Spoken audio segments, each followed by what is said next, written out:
ከአሕዛብ ጋር ብቻውን ተዋግቶ ያሸነፈ ኃያል ሰማዕት። እንኳን አደረሳችሁ። ቪዲዮ ለሌሎችም እንዲደርስ ሁላችሁም በቅንነት ፎሎ፣ ላይክ፣ ሼር እና ኮፒ ሊንክ አድርጋችሁ መጀመር እንዳትረሱ።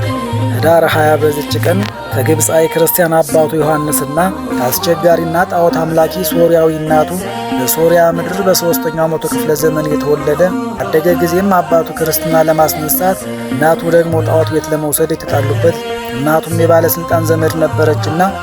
ልጁን ቀምታ የልጁን አባት ባሏን ደግሞ ወደ ግብፅ ያሰደደችው አባቱን በስደት እያለ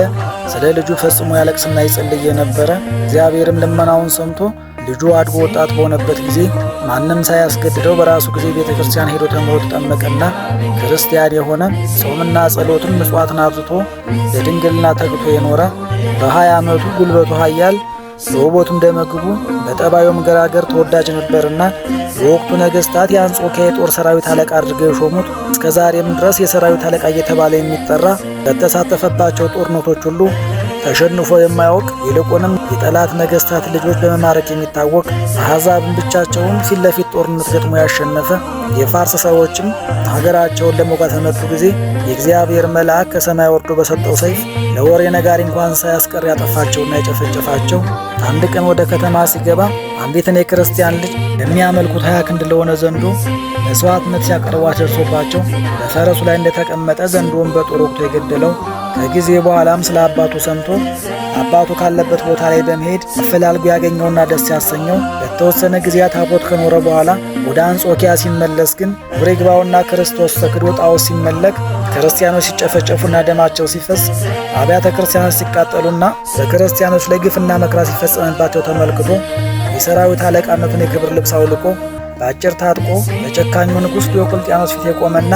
እኔስ የክብር ባለቤት ክርስቶስን በፍጹም ልቤ አመልከዋለሁ እሱ ብቻ ሰዋለሁ ብሎ